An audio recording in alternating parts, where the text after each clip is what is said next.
प्यारे बच्चों, अस्सलाम वालेकुम। मैं हूं सर सलीम और यह है आपका अपना यूट्यूब चैनल। आज से हम जिस चैप्टर को शुरू करेंगे वो है जी केमिकल रिएक्टिविटी। ये आपके बुक का चैप्टर नंबर 8 है। इस चैप्टर को दो मेन हिस्सों में हम डिवाइड करते हैं।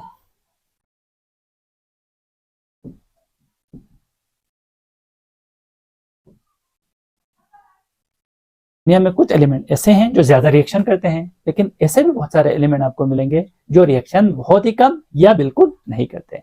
इस चैप्टर के अंदर हम देखेंगे कि मेटल की रिएक्टिविटी क्या होती है और साथ में देखेंगे नॉन मेटल की रिएक्टिविटी कैसी होती है। आइए शुरू करते हैं मेटल से। इस मेटल की रिएक्टिविटी कैसी होती है।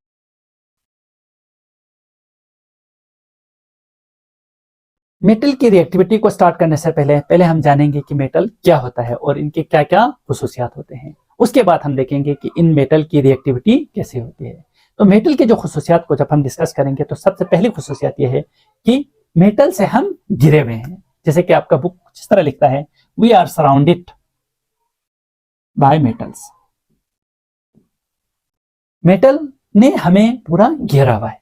ये दुनिया में आपको जितने टाइप के मेटल नजर आते हैं, इन मेटल की खुसूसियत यह होती है कि आप इनको मुख्तलिफ शेप के अंदर ट्रांसफर कर सकते हैं। मेटल को आप ट्रांसफर कर सकते हैं इन डिफरेंट शेप्स, लेकिन नॉन मेटल को आप ऐसा नहीं कर सकते हैं। मिसाल कार्बन, ऑक्सीजन एक नॉन मेटल एलिमेंट है। ऑक्सीजन को आप किसी और शेप के अंदर आप इसको कन्फर्म ट्रांसफर नहीं कर सकते, लेकिन मेटल की खुसूसियत यह होती है कि आप इसको डिफरेंट शेप के अंदर ट्रांसफर कर सकते हैं। मेटल को जब डिफरेंट शेप में हम ट्रांसफर करते हैं तो उसके लिए जो प्रोसेसेस हम इस्तेमाल करते हैं उनमें से एक है रोलिंग, हैमरिंग,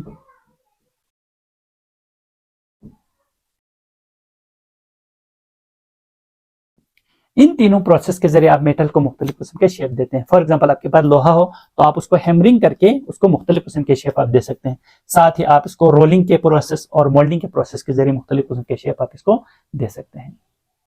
अब हम चलते हैं मेटल की कैरेक्टरिस्टिक क्या क्या है।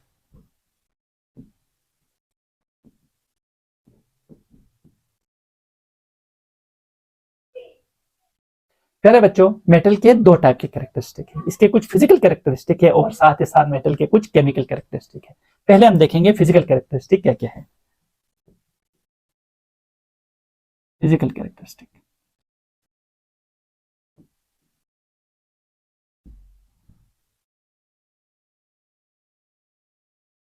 मेटल की पहली जो फिजिकल कैरेक्टरिस्टिक है वो ये है कि एक ऐसा सॉलिड है जो शाइनी होता है। Shiny solid. मेटल ऐसे सॉलिड होते हैं जो नॉर्मली हमें शाइनी मिलते हैं। मेटल की दूसरी जो प्रॉपर्टी है वो ये है कि they are good conductor of electricity.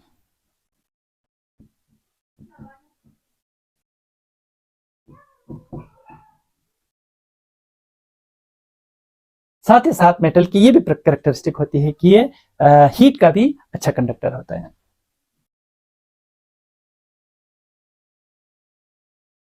Metal का जो बॉइलिंग पॉइंट है उसमें वेरिएशन होती है। मेटल का बॉइलिंग पॉइंट लो भी होता है, मॉडरेट भी होता है और कुछ मेटल की बॉइलिंग पॉइंट बहुत ही ज्यादा होती है। तो मेटल का जो बॉइलिंग पॉइंट है वो मॉडरेट टू हाई होता है। मेटल का बॉइलिंग पॉइंट नॉर्मली मॉडरेट होता है, लेकिन कुछ आपको ऐसे भी मेटल मिलेंगे जिनका बॉइलिंग पॉइंट बहुत ही ज्यादा होता है। मेटल की अगली जो खुसूसियत वो ये है कि मेटल मेलिएबल भी होता है और मेटल डक्टाइल भी होते हैं।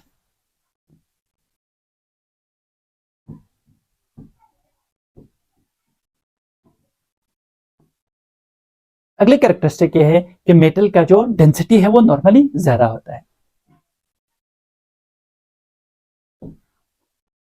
अब हम देखेंगे कि मेटल के फिजिकल कैरेक्टरिस्टिक के बाद केमिकल कैरेक्टरिस्टिक क्या होते हैं।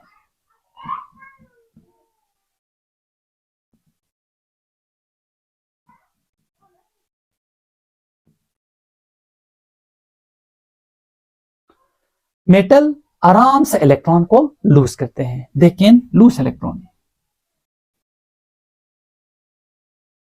नॉन मेटल की यह सलाहियत बिल्कुल भी नहीं होती है। नॉन मेटल इलेक्ट्रॉन को लूज करने के बजाय इलेक्ट्रॉन गेन करते हैं, जबकि मेटल की खुसूसियत होती है कि इलेक्ट्रॉन को लूज करते हैं।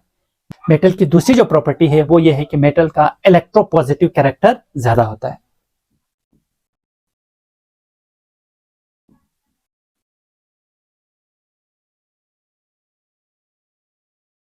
मेटल बहुत ही ज्यादा इलेक्ट्रोपॉजिटिव होता है, जबकि इसके मुकाबले में नॉन जो मेटल्स हैं वो इलेक्ट्रोनेगेटिव होता है। ये इलेक्ट्रॉन को खींचते हैं, जबकि मेटल की सलाहियत होती है कि इलेक्ट्रॉन को खींचने के बजाय लूज करते हैं, लिहाजा मेटल की कैरेक्टरिस्टिक होती है इलेक्ट्रोपॉजिटिव। जब भी मेटल किसी ऑक्सीजन के साथ रिएक्ट करते हैं तो मेटल के ऑक्सीजन के रिएक्शन के नतीजे में जो चीज बनता है वो मेटल ऑक्साइड है। मेटल ऑक्सीजन से रिएक्ट करते हैं और ऑक्सीजन से रिएक्ट करने के बाद मेटल ऑक्साइड बनाते हैं। React with O2 and form metal oxide.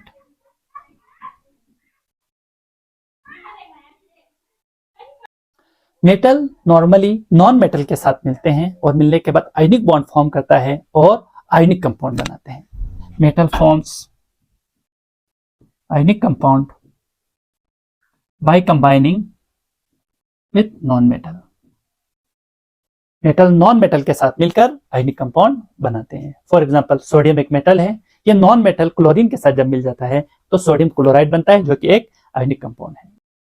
Metal के बीच के अंदर जो बॉन्ड होता है वो मेटेलिक बॉन्ड होता है। फॉर एग्जांपल यहाँ पर अगर सोडियम मौजूद हो, ये अगर एक सोडियम हो तो इसके अंदर सोडियम के एटम्स होंगे। सोडियम के इन तमाम एटम को जिस चीज ने आपस में कनेक्ट किया हुआ है, जोड़ा हुआ है, अट्रैक्ट किया हुआ है, वो अट्रैक्शन है जी मेटालिक बॉन्ड। तो मेटल के बीच में जो बॉन्ड होता है वो मेटालिक बॉन्ड है। ये मेटालिक बॉन्ड बहुत ही ज्यादा सख्त होता है, जिसकी वजह से बहुत ही ज्यादा अट्रैक्शन इसकी बहुत ही ज्यादा होती है, जिसकी वजह से मेटल सॉलिड फॉर्म में होता है, बजाय इसके कि ये लिक्विड या गैसियस फॉर्म में हो। यह था जी केमिकल कुछ कैरेक्टरिस्टिक मेटल से रिलेटेड। मेरे बच्चों, अब हम देखेंगे इंतहाई अहम topic, what is electropositive character.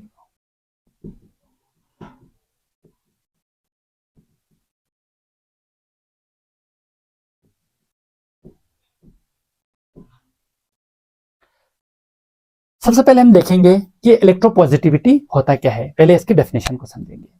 Electropositivity उस सलाहियत एबिलिटी को कहते हैं जिसकी वजह से कोई भी मेटल अपने अंदर मौजूद इलेक्ट्रॉन को लूज करते हैं। एटम के अंदर से इलेक्ट्रॉन लूज करने की जो सलाहियत है उसे हम इलेक्ट्रोपॉजिटिविटी कहते हैं।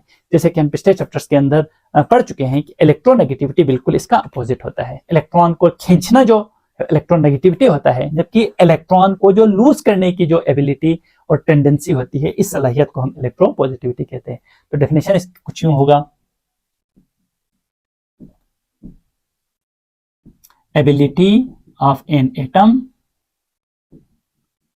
To lose its electron, it is called electropositivity. इसके लिए हम एक रिएक्शन देखेंगे। फॉर एग्जाम्पल हमारे पास मौजूद है एक एटम N और ये क्या है, मेटल है, लिहाजा हमने इसको N से लिखा है। ये मेटल जब एक इलेक्ट्रॉन लूज करता है, ये मेटल क्या करता है, एक इलेक्ट्रॉन को लूज करता है। किसी इलेक्ट्रॉन को लूज किया, लूज करने से साथ नाम लिखेंगे यहां पर एक इलेक्ट्रॉन। ठीक है, इलेक्ट्रोपॉजिटिविटी के लिए आप इस रिएक्शन को भी साथ लिखेंगे। इस रिएक्शन में क्या हो रहा है, एक मेटल है, ये मेटल इलेक्ट्रॉन को लूज कर रहा है और इस इलेक्ट्रॉन को आपने यहां लिखा है। अब हम इसको एक एग्जाम्पल के साथ देखते हैं। फॉर एग्जाम्पल हमारे पास मौजूद है सोडियम का एटम। सोडियम के एटम का अगर आपको कॉन्फ़िगरेशन, एटॉमिक नंबर 11 होता है, लिहाजा सोडियम के पहले शेल में 2 इलेक्ट्रॉन, दूसरे शेल में 8 इलेक्ट्रॉन, आखिरी शेल में 1 इलेक्ट्रॉन होता है। यह है सोडियम का स्ट्रक्चर। सोडियम के आखिरी शेल में 1 इलेक्ट्रॉन होता है, लिहाजा इस इलेक्ट्रॉन को सोडियम लूज करता है। सोडियम इस इलेक्ट्रॉन को जैसे लूज करेगा, सोडियम है 1 इलेक्ट्रॉन को क्या करेगा, लूज करेगा।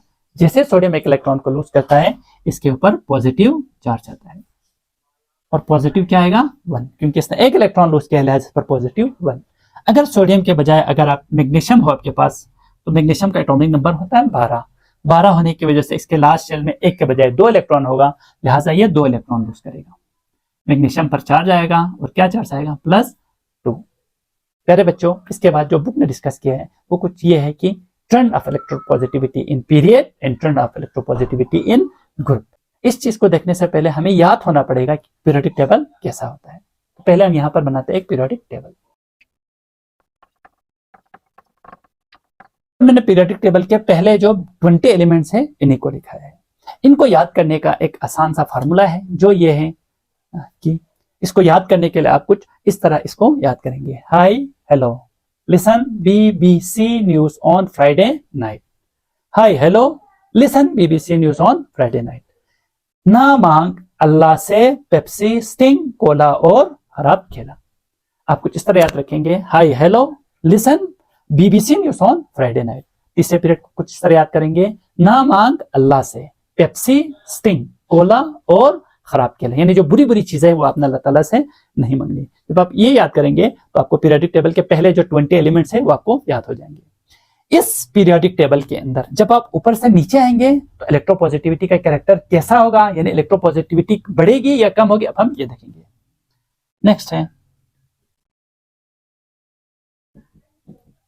इलेक्ट्रोपॉजिटिविटी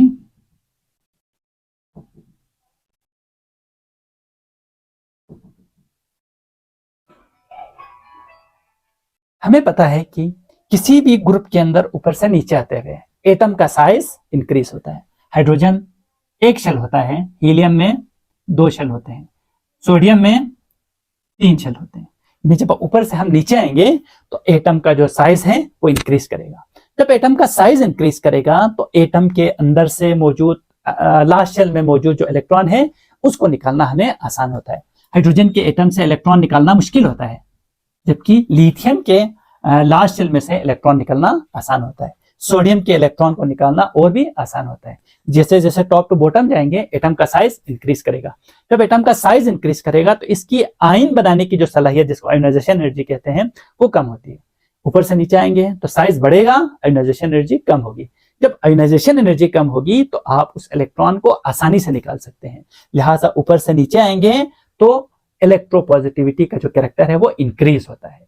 यानी क्या लिखेंगे, when we move top to bottom, जब टॉप टू बॉटम आएंगे तो क्या होगा, atomic size increases, atomic size increases. ऊपर से नीचे आते हुए साइज बढ़ता है और इसको जो आयन बनाने के लिए, इसको आयन बनाने के लिए आपको बहुत एनर्जी लगाना पड़ेगा। इसकी आयोनाइजेशन एनर्जी ज्यादा होगी लेकिन इसकी आयोनाइजेशन एनर्जी कम, इसकी आयोनाइजेशन एनर्जी और कम। ऊपर से नीचे आते हुए साइज बड़ा होता है, आयोनाइजेशन एनर्जी कम होती है, आयोनाइजेशन एनर्जी इसकी कम होती है। जब ऊपर से नीचे आते हुए आयोनाइजेशन एनर्जी कम हो, साइज बड़ा हो तो इलेक्ट्रॉन आसानी से निकलता है। जब इलेक्ट्रॉन आसानी से निकलेगा तो इलेक्ट्रोपॉजिटिविटी इंक्रीज होती है, इलेक्ट्रोपॉजिटिविटी इंक्रीज होता है।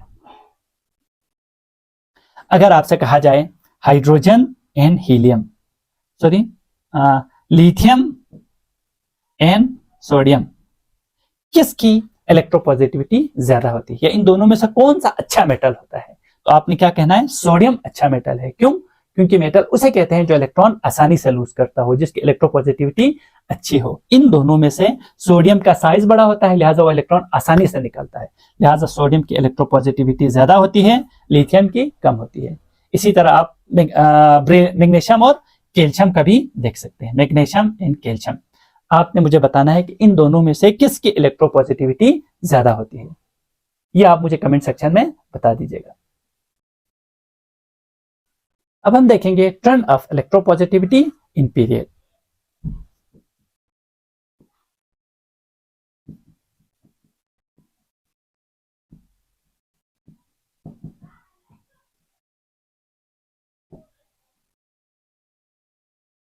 प्यारे बच्चों, लेफ्ट टू राइट जाते हुए एटम का जो साइज है वो डिक्रीज होता है। अभी क्यों डिक्रीज होता है, वो इस वजह से डिक्रीज होगा क्योंकि लेफ्ट टू राइट जाते हुए इसके अंदर भी आपको 2 शेल है, इसके अंदर भी 2 शेल, सबके अंदर शेल की तादाद सेम होगा, लेकिन पॉजिटिव चार्ज जो न्यूक्लियस के अंदर है वो इंक्रीज होता है। पॉजिटिव चार्ज के इंक्रीज होने की वजह से लेफ्ट टू राइट जाते हुए एटम का साइज छोटा होता है। अगर आपको ये चीज मजीद समझना हो कि एटॉमिक साइज क्या है तो मैं डिस्क्रिप्शन के अंदर लिंक देता हूं एटॉमिक साइज का, आप प्लीज वहां पे जाकर इसको मजीद डिटेल में समझ सकते हैं। प्यारे बच्चों, लेफ्ट टू राइट जाते हुए एटॉमिक साइज डिक्रीज करता है और आयोनाइजेशन एनर्जी इंक्रीज करेगा, जिसकी वजह से इलेक्ट्रोपॉजिटिविटी का कैरेक्टर लेफ्ट टू राइट जाते हुए कम होता है। यानी आप लिथियम में से इलेक्ट्रॉन को आसानी से निकाल सकते हैं, बेरिलियम में से इतना आसानी से नहीं निकाल सकते क्योंकि एटम का साइज छोटा होता है। बोरॉन में से बहुत मुश्किल से निकलेगा। फिर उसके बाद आगे जाकर आप बिल्कुल भी इलेक्ट्रॉन को निकालना पॉसिबल नहीं होता है, बल्कि आगे जाने के बाद एटम इलेक्ट्रॉन को एक्सेप्ट करने लगता है। It means left to right जाते हुए एटम का जो इलेक्ट्रोपॉजिटिव कैरेक्टर है वो डिक्रीज होता है। हम क्या लिखेंगे, when we move left to right, तो होगा क्या, atomic size decreases, atomic size decrease होगा, एटॉमिक साइज डिक्रीज होगा लेकिन आयोनाइजेशन एनर्जी इंक्रीज होगा, आयोनाइजेशन एनर्जी इंक्रीज होगा। जब आयोनाइजेशन एनर्जी इंक्रीज और एटम का साइज डिक्रीज होता है तो एटम का इलेक्ट्रो पॉजिटिविटी भी क्या होगा, डिक्रीज होगा। लेफ्ट टू राइट जाते हुए एटम अच्छा मेटल नहीं रहता, बल्कि क्या बनता है, वो मेटल है, पहले स्ट्रॉन्ग मेटल है, फिर वो मेटल से मेटलॉइड बनता है, और जब आप इस साइड पे पहुंचेंगे तो वो मेटल ही नहीं रहेगा, बल्कि वो क्या बन चुका होगा, नॉन मेटल। ये दोनों हुआ जी electropositivity in group and electropositivity in period. अब हमें कोई सवाल मिले कि मैग्नीशियम एंड एल्यूमिनियम कौन ज्यादा अच्छा मेटल है, तो हमें देखना होगा कि मेटल इन दोनों में से अगर हम देखें तो मैग्नीशियम और एल्यूमिनियम में से मैग्नीशियम का साइज बड़ा होता है, एल्यूमिनियम का साइज छोटा होता है।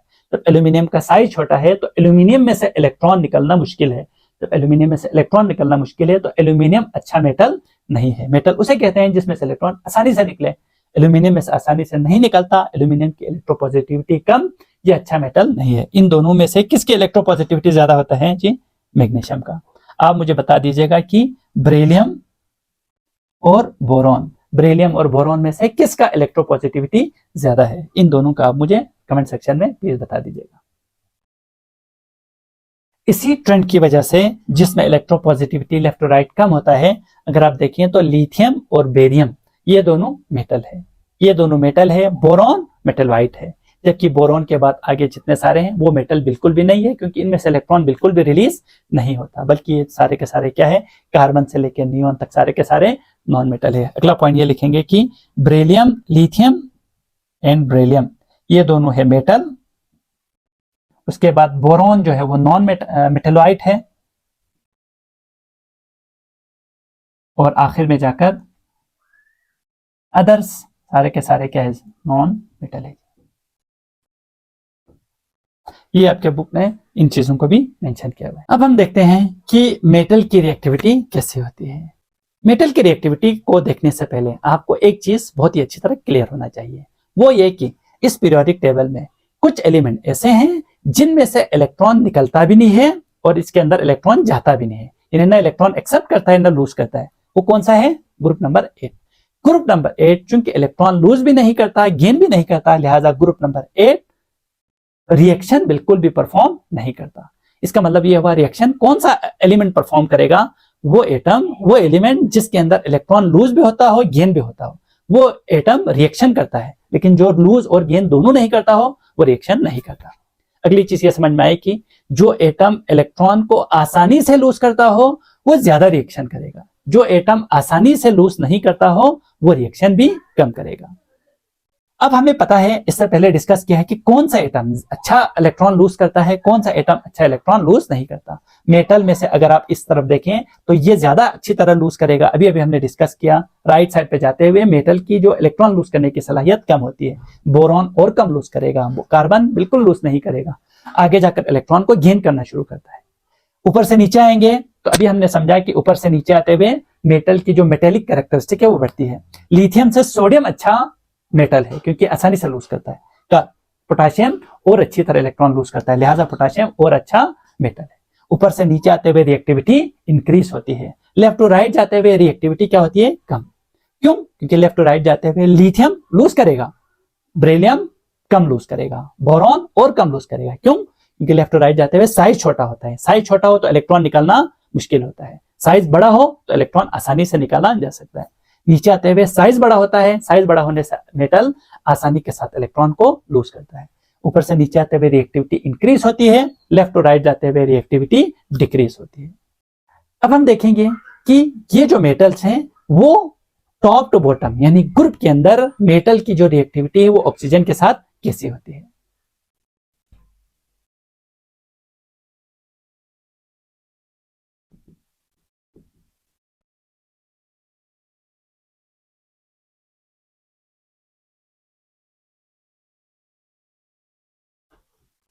अभी हमने समझा ऊपर से नीचे आ रहे हैं, तो तो एटम का साइज इंक्रीज हो रहा है। जब साइज इंक्रीज हो रहा है तो इलेक्ट्रॉन आसानी से लूज हो रहा है। जब इलेक्ट्रॉन आसानी से लूज हो रहा हो तो वो एटम ज्यादा रिएक्टिव होगा।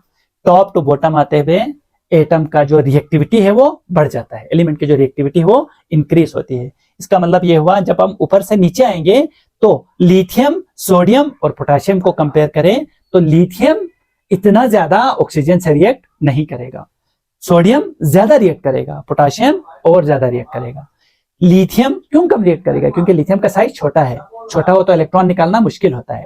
सोडियम से साइज बड़ा है तो आसानी से निकलेगा, सोडियम ज्यादा रिएक्ट करेगा, पोटेशियम और ज्यादा रिएक्ट करेगा। हमने पहले यह लिखना है कि रिएक्टिविटी इंक्रीज होती है when we move top to bottom. क्यों इंक्रीज होती है? क्योंकि इंक्रीज होता है atomic size. Atomic size increase होता है। जब एटॉमिक साइज इंक्रीज होगा तो इलेक्ट्रॉन आसानी से निकलेगा, जिसकी वजह से एटम की रिएक्टिविटी इंक्रीज होती है। लिहाजा जब आप इन लिथियम, सोडियम और पोटेशियम को ऑक्सीजन से रिएक्ट करें तो सबसे ज्यादा कम रिएक्शन करेगा लिथियम। लिथियम रिएक्ट करेगा विथ ऑक्सीजन और ये क्या बनाएगा? Normal oxide. नॉर्मल ऑक्साइड बनाएगा, जिसका फार्मूला क्या होता है? M2। इसका रिएक्शन कुछ यूं होगा, लिथियम प्लस O2। लिथियम जब मिलेगा तो नॉर्मल ऑक्साइड बनेंगे, LiO2 के साथ मिलकर Li2O बनाएंगे। लिथियम के मुकाबले में सोडियम ज्यादा ऑक्सीजन से रिएक्ट करेंगे और क्या बनाएगा? नॉर्मल ऑक्साइड के बजाय पर ऑक्साइड बनाएंगे। सोडियम रिएक्ट करेगा विथ ऑक्सीजन और पर ऑक्साइड बनाएंगे।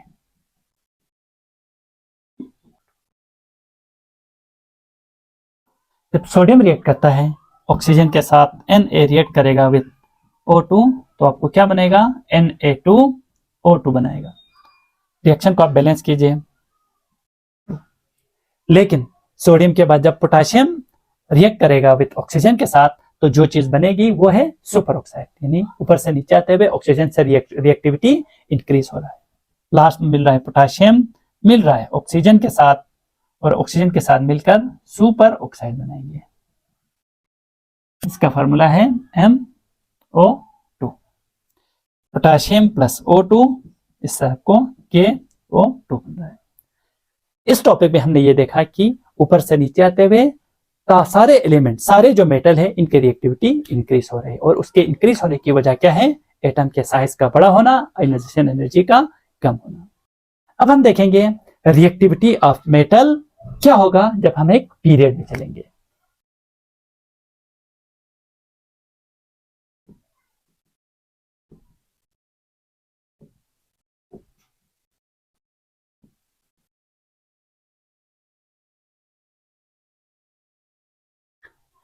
लेफ्ट टू राइट जाते हुए एलिमेंट का जो एटॉमिक साइज है वो डिक्रीज होता है, जो कि अभी हमने डिटेल के अंदर स्टडी किया। सोडियम का साइज बड़ा है, मैग्नीशियम का साइज छोटा, एल्यूमिनियम का साइज और छोटा।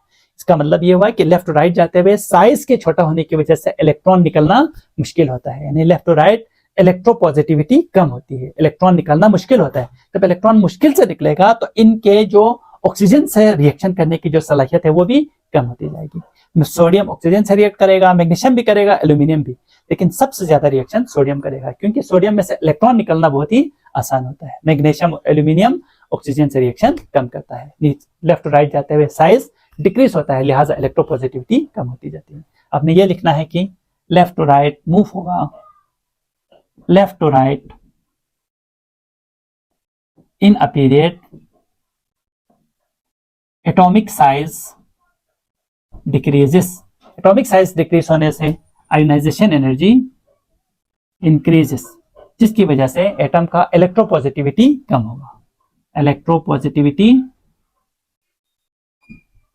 भी कम होगा, जिसकी वजह से रिएक्शन विथ ऑक्सीजन भी डिक्रीज हो जाएगा, यानी लेफ्ट टू राइट जाते हुए ऑक्सीजन से रिएक्शन करने की जो सलाहियत है वो कम होती जाती है। लिहाजा सोडियम जब Na जब मिलेगा ऑक्सीजन के साथ तो कैसे मिलेगा? रूम टेम्परेचर पर। रूम टेम्परेचर पर रिएक्शन होगा, यानी नॉर्मल टेम्परेचर पर भी सोडियम ऑक्सीजन के साथ रिएक्ट करेगा, लेकिन मैग्नीशियम नॉर्मल टेम्परेचर पर रिएक्ट नहीं करता। मैग्नीशियम को ऑक्सीजन से रिएक्ट करने के लिए हमें इग्नाइट करना पड़ता है। मैग्नीशियम रिएक्ट करता है ऑक्सीजन के साथ, लेकिन कैसे? इग्निशन से। जब तक आप इग्निशन नहीं करेंगे मैग्नीशियम ऑक्सीजन से रिएक्ट नहीं करता। जबकि लास्ट जो तीसरा जो मेटल है एल्यूमिनियम, ये और भी मुश्किल से ऑक्सीजन से रिएक्ट करेगा। मैग्नीशियम के बाद एल्यूमिनियम को ऑक्सीजन से रिएक्ट करने के लिए हमें बाकायदा हीट करना पड़ता है। एल्यूमिनियम रिएक्ट करता है ऑक्सीजन के साथ, लेकिन कैसे? By heating. जब तक हीट नहीं करेंगे एल्यूमिनियम ऑक्सीजन से रिएक्ट नहीं करता। It means left to right जाते हुए रिएक्शन विद ऑक्सीजन डिक्रीज होता है, और उसकी रीजन क्या है? लेफ्ट टू राइट जाते हुए साइज छोटा होता है और आयनाइजेशन एनर्जी इंक्रीज होता है, जिसकी वजह से रिएक्टिविटी कम होती जाती है। साथ ही बुक ने एक और पॉइंट भी मेंशन किया है, वो क्या? जब एल्यूमिनियम ऑक्सीजन से रिएक्ट करेंगे, एल्यूमिनियम प्लस O2, तो जो चीज बनेगी Al2O3। प्यारे बच्चों, ये जो एल्यूमिनियम ऑक्साइड बनता है, इस एल्यूमिनियम ऑक्साइड की वजह से ये एल्यूमिनियम पर एक प्रोटेक्टिव कवर बनाता है। देखिए फॉर एग्जांपल ये एल्यूमिनियम है, ये रिएक्ट कर रहा है ऑक्सीजन के गैस के साथ। जब ये दोनों रिएक्ट करेंगे तो क्या बनेगा? Aluminium oxide. ये एल्यूमिनियम ऑक्साइड इसके ऊपर एक कोटिंग बनाता है, एक लेयर बनाता है, जिसकी वजह से मजीद ऑक्सीजन एल्यूमिनियम के साथ रिएक्शन नहीं करता है और इस रिएक्शन को स्टॉप करता है। कौन? एल्यूमिनियम ऑक्साइड का प्रोटेक्टिव कवर। जैसे बनेगा इस रिएक्शन को ये क्या करेगा? स्टॉप करेगा।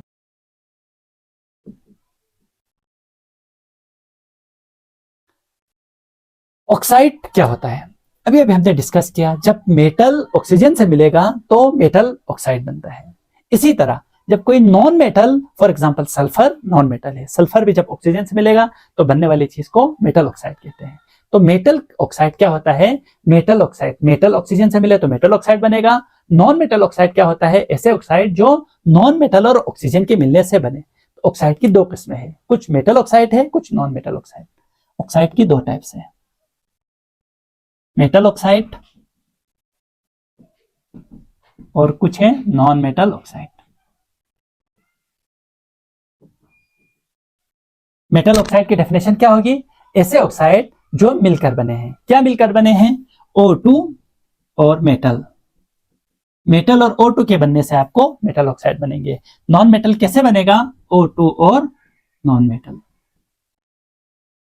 नॉन मेटल और O2 आपस में मिलेंगे तो आपको नॉन मेटल ऑक्साइड, मेटल और O2 मिलेगा तो आपको मेटल ऑक्साइड बनेंगे। मेटल ऑक्साइड की एग्जांपल क्या है? Na2O। एक मेटल के ऑक्साइड के एग्जांपल लिखते हैं, Na2O। एक नॉन मेटल ऑक्साइड के एग्जांपल लिखते हैं, वो क्या है जी? SO2।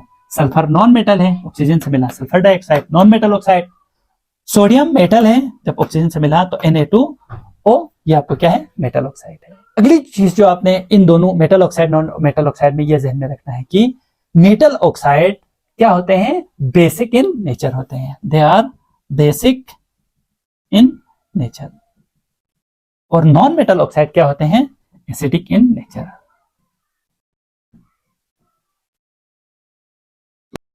प्यारे बच्चों, जब मेटल ऑक्साइड को पानी में डिसॉल्व करते हैं तो इससे क्या बनता है? आपको हाइड्रोक्साइड बनता है। इससे आपको क्या बनता है? बेस बनता है। लिहाजा इनका नेचर बेसिक होता है। जबकि आप नॉन मेटल के ऑक्साइड को पानी में डिसॉल्व करें तो आपको क्या बनेगा? एसिड बनेगा। लिहाजा non metal acidic in nature होते हैं, non metal oxide acidic in nature होते हैं, जबकि मेटल के ऑक्साइड बेसिक इन नेचर होते हैं।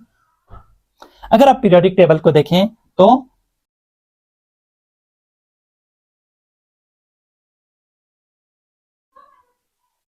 ये है जी पीरियोडिक टेबल का पीरियड नंबर 3। अगर आप इस पीरियड नंबर 3 को देखें तो लेफ्ट साइड पर मौजूद जितने सारे मेटल हैं, ये मेटल सारे ऑक्साइड बनाते हैं। मसलन सोडियम ऑक्साइड बनाएगा Na2O, मैग्नीशियम ऑक्साइड होगा Al2O3 होगा, SiO2 होगा, P4O10 होगा, SO2 होगा, Cl2O7 होगा, और ये रिएक्शन बिल्कुल भी परफॉर्म नहीं करता है। अब मेटल ने भी ऑक्साइड बनाए, नॉन मेटल ने भी ऑक्साइड बनाए, यानी ऑक्साइड की दो किस्में हैं, metal oxide, non metal oxide. ये metal oxide, metal oxide, metal oxide. इसके बाद ये नॉन मेटल के ऑक्साइड है।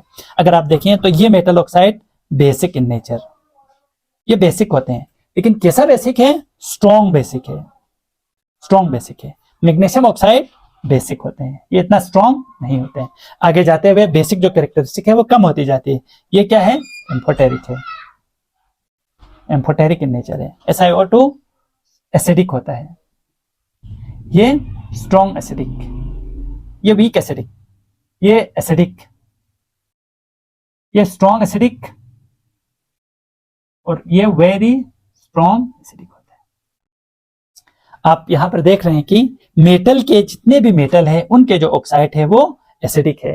लेफ्ट टू राइट जाते हुए आप यहां देख रहे हैं कि जितने भी मेटल के ऑक्साइड है वो बेसिक है, लेकिन ये जो बेसिक जो प्रॉपर्टी है वो लेफ्ट टू राइट जाते हुए कम होती है, फिर लेफ्ट टू राइट जाते हुए एसिडिक प्रॉपर्टी बढ़ती जाती है।